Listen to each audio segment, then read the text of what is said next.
Hello everyone and welcome to a tag video. I haven't done one of these in a very long time and I am very late to the party. This one came out like January 9th. It's now March, so on top of it. So this is the 2022 tag. It was created by Ravenflower, and so let's just jump into these questions. I will preface this. I will probably answer them kind of combined for some of these, because if they ask like the first one, New Year's resolutions, do you believe in them? But question 2 is why. I will probably answer them just together, just so we know. So, on to the questions. Question 1, New Year's resolutions, do you believe in them? And then question 2, why or why not? And I do believe in them. I do practice them. I know some people don't love those, but for me, it's a really great time of the year to focus in on what you want to manifest in the coming year. And if you work with numerology, like, you can start to harness into that new energy. And also, like, just society is really pumped around that time of the year for like new year, new me. So if you ride that wave and you realize that like you have to be realistic, but as witches we should be realistic. It's just like if you cast a spell, and again, the classic one, if you look at your New Year's resolution as if you were doing a spell and you say, oh, I'm gonna get a new job this year, but then you never send out your resume and you never interview, how is that gonna happen? Same with your goals for the year. You have to actually do the work to do them. And so I feel like some people don't realize that, and you need to set like realistic ones. And I don't stress if I don't hit my goals. And I've realized that like some of them, like top priorities, priorities, and like if I get to it, priorities for the year. And each year I tend to have like a focus. And this year happens to be the channel and trying to grow this channel and my community again. And so like that's what I'm focusing on more so than writing, which I've done in previous years, but then it always gets taken over by work. And so just, you know, and health, like, yeah, it's good to exercise and things, but it's not like my tip-top priority. So anyways, and number 3, what is your favorite color? I don't know. I've loved black for so long. It is one of my favorite colors, but I also am kind of like really digging greens. I used to really love purple, but I get into this thing where if I'm surrounded by people who also love my same color, I feel like I'm not allowed to love that color, like it belongs to them. And currently at my work, everyone's favorite color is purple, so I feel like that can be my favorite color. And also they hate black, so I can't like love that color as much as I want. But yeah. Currently, my new favorite vibe is like greens, but it's also springtime and I tend to change my color choices throughout the year. Does your favorite color hold magical or emotional meaning to you? They do. Green is really good for like healing and growth and abundance. Obviously, anyone who does any color magic will know that. Black is really great for protection, and like I will wear it as part of like clothing magic as well as color magic, so like it's a literal shield against the world for anyone who deals with like anxiety, especially like social anxiety, and you have to mask to function in the world, and it's just exhausting. Like that color gives me a little bit of strength to get through, and helps to just deal with the large amounts of anxiety I deal with on a daily basis. And unfortunately my work doesn't care, so the closest I can get to is like a dark gray. I'm actually wearing my work outfit for the day, but yeah, I have a dark gray scrub for that reason, but I would prefer black. And so I mean, I've also like purple is really great for spirituality, but right now I'm currently loving greens. Do you use any substances for divination or meditation? I have a chip on my shoulder for this one. No, I personally don't believe that it ever works at all. I've seen too many people get drunk and you just become a different person. You make decisions that you would never make sober, and typically, like, some people can handle their alcohol, that's fine, but when you've been around so many people and you've seen just how awful they treat other people, how terrible it is for their health, and just the not great sides of it, like, I don't see why you would ever include that in your magical practice. To me, it is just kind of, I don't know what phrase to use, but it's just, it doesn't belong at the altar. There's certain things you can do that you wouldn't necessarily be doing at the altar, and I feel like that's one of them. I know I'm in the minority, and I know it's because of my own back history, but like, I don't use alcohol in my practice. I would never use a substance in my practice. Even like herbs and stuff, like I'm pretty limited on like what I use. None of them are gonna be mind altering because mind altering isn't really that great. Anyways, it's my own thing, I know. Oh, again, why or why not? See, this is what I said. I feel like those just should have been in that question. That's how they've always used to be, I swear. So anyways, a lot of these I'll probably kind of be skipping because I already answered them. What is your favorite part of your practice? I love the Wheel of the Year. It is my favorite thing. It's such a great way to hone in and focus on various goals and different parts of yourself as you go through the year. My least favorite part of my practice is the responsibility side of it, because as a witch, you realize that you are manifesting your life by your previous actions, your current actions, and therefore your future actions. And you are exactly where you are in life because of your choices. You could be doing things to get out of your situation. Are you doing them?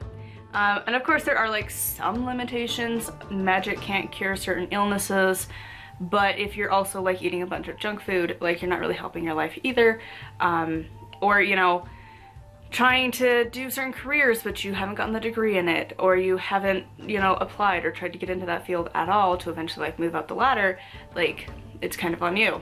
And so it's just that responsibility I don't love. How do you feel your practice has grown over time? It has definitely changed a lot, but I also think, especially for those of us who started as teenagers, it's gonna change because your priorities in life will change. And so when you start, like I did at 13, and now I'm going on 26, like that's a long time and a lot of growing up that you have to do that your craft will naturally follow along. Is there a show or movie that inspires you? There is one. It is a small little movie that came out of the UK. I don't remember how many years ago, but it's The Spirit of Albion. And it is fantastic. It's such a good movie. We usually watch it around Samhain. It's fantastic. I definitely recommend it. You have a familiar. No, I'm not thoroughly convinced on the actuality of them in the first place, so no. Would you recommend any YouTube channels? I would. Obviously Kellyanne Maddox if you are into cards and like the spicy psychology of witchcraft. Also The Good Witch, which is spelled really interesting. Name something you must do daily for your mental and emotional well-being or for your practice. As much as I really don't love it, a gratitude practice is a must for me. If I don't do my daily gratitude, I've noticed my life gets worse. When I start to do daily gratitude, it gets better, especially my magic and stuff. So unfortunately, I have to do it. What is something that started as an obstacle but that you can now see as a blessing? The past 5 years, it's been a roller coaster. Like even 6 years, like 2016 to like this year and like maybe half of last year, like it has been a roller coaster. But if we're gonna pick like a specific instance, I would say losing my family member.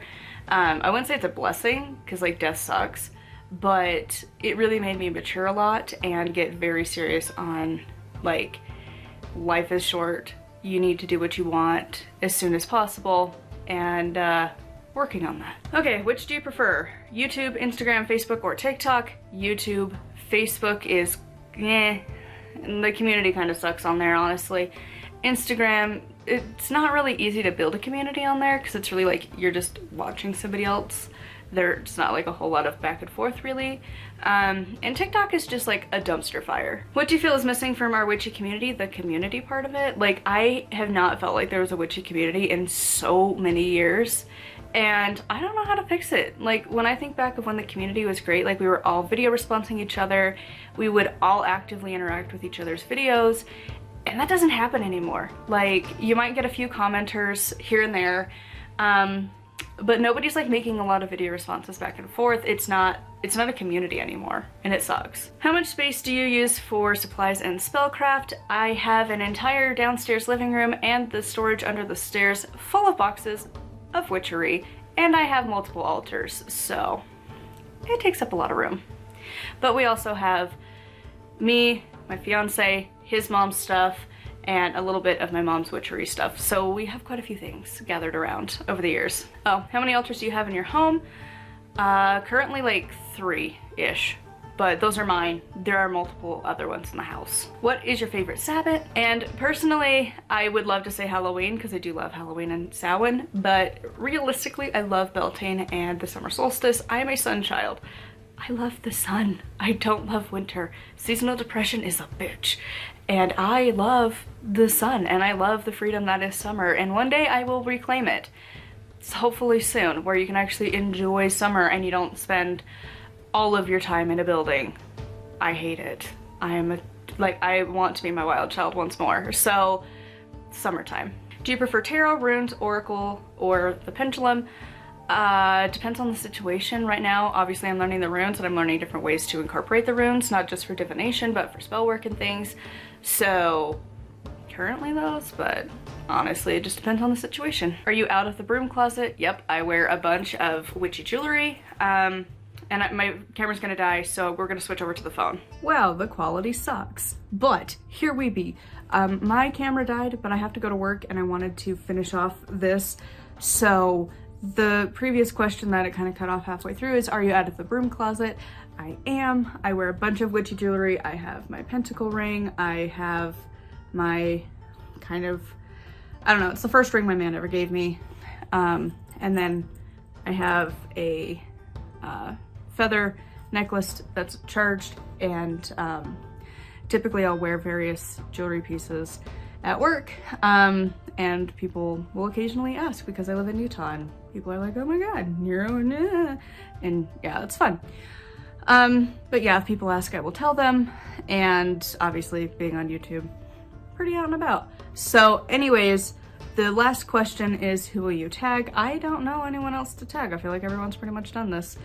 And again, I don't really have much of a community right now, so if you want to, you who is watching this, do a video response. I would love to hear from you. But anyways, till next time, thank you so much for watching. I will see you all soon. And yeah, sorry for the drop of quality, but I needed to get this done because I gotta go to work. And unfortunately, the camera underheats super slow, overheats quickly, like 20 minutes tops recording, and then I gotta stop for like an hour. I don't have that time this morning. So anyways, that's going to be it. I would love to hear from you guys, and I will see you all next time.